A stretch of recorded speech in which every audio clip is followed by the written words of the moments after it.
Gannon, what are you doing?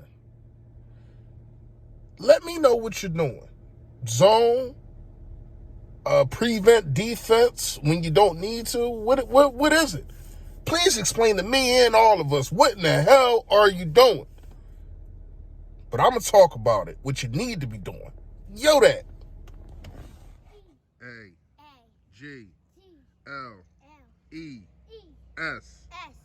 Eagles! Eagles! Say fly, Eagles, fly. Fly, Eagles, fly. Fly, Eagles, fly.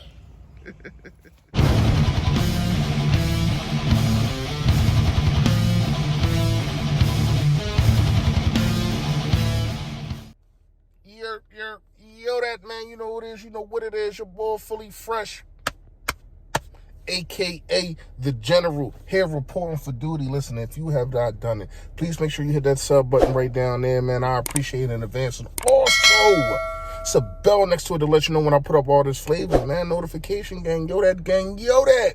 And also, man, make sure you hit the like for your boy, man. Views been down for me, man. Just make sure y'all keep hitting the like. I did comment on who won the free giveaway. Thank y'all all for commenting.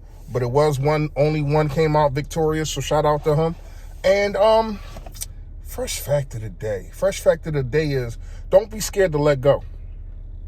Don't be scared to let go. And when I say that, man, because I'm in a situation right now to where though I had to let go of somebody that I love, and let them fend for themselves. It's no more babying. It's no more, you know what I mean? When I say this, it's not to sound mean, but if you give your all, if you do everything that you can for somebody, and not only is it not helping them, you're helping them, but it's not really helping them because they're not taking it, and then they're ungrateful. Then they're ungrateful for everything that you've done, and as soon as you don't do something, now you're this and you're that, and the true colors come out.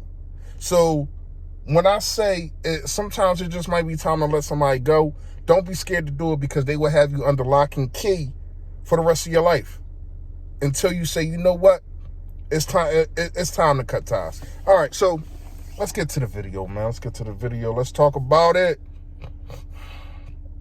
I'm not going to lie to you. When you look at the situation of Jonathan Gannon, I don't like it. And I don't, like I said, I never want people to be fired. I always want somebody to be able to have a chance to, provide for their family, whatever the case may be. But you got to get better. You have to get better. You are looking worse than Juan Castillo. You're looking worse than Juan Castillo, man. When you look at the situation, man, it's like you're not putting the right guys in the right in the right positions. You're not using your speed linebackers to get after the quarterback. You're not using Josh Avery, who's supposed to be that guy, to get after the quarterback, like a Javon Clowney type, but just not as talented as him. But he can get after the quarterback. You're not letting your guys who I think are doing a good job at corner, and Nelson and Avonte Maddox and Darius Slay. You're not letting them go one-on-one and beat their man. You're not giving them a chance to look how they're supposed to look, because you want to run like it should be no way with 7 minutes left, you don't get the ball back to let your quarterback, who I thought played a good game, this might have been his best game of the year. When you look at the throws that he made to Devontae, the Dallas Goedert one, I'm gonna blame that on Dallas Goedert. I think it's tight end levels quarterback at his level that would make that catch, and I think he should too. So when you look at that situation of your quarterback was playing his best game, Herbert goes down. You come right back. He came right back and scored. Herbert comes back, scores. We kick a field goal. I think we tied the game. We tied the game and come right. Like, it was a back and forth, and you couldn't get one stop for him. It was a point, once again, because there's no pressure. that he had 11 straight completions. And when you start looking at the quarterbacks, and we're going to have to dive into this probably one day this week or next week, and look at the percentage of these quarterbacks that's throwing against us. Look at the percentage. It's all of them damn near high 80. Some of them 90. 90. So when you look at this situation, man, these good quarterbacks are making us look foolish. They're making us look foolish. Even if they don't throw for a lot of yards, it's still that accurate, because it's like, damn, we can run on these guys, but when we throw, we got so much time because there's no pressure in my face. I'm not mad. I am mad that you couldn't get the ball back in 7 minutes. But the worst part that I'm mad at is you put no pressure on that quarterback. You put no pressure on Justin Herbert, who is a second-year quarterback, and let him feel the wrath a little bit. Like once or twice, pretty please, with sugar on top. You couldn't do that. You couldn't. You couldn't get this man any pressure in his face.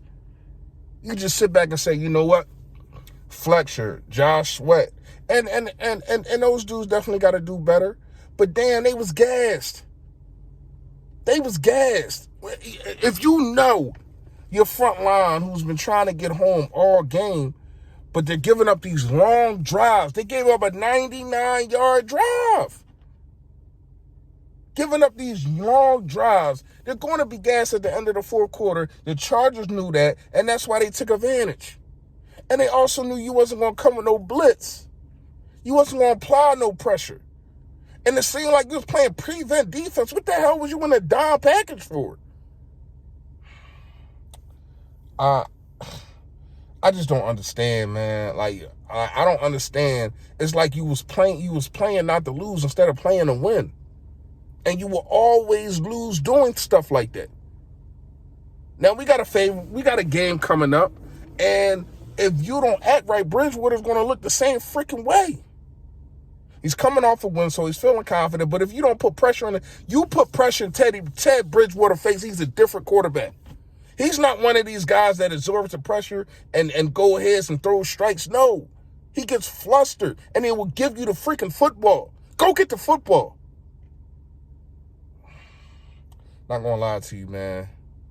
Jonathan Gannon got me pissed. He has me pissed. And I know he got a lot of his fan base pissed too, and it's rightfully so. You did nothing to try to get that football at the last 7 minutes after your quarterback was going toe-to-toe with a second-year guy who they said was the best in that draft. Yeah.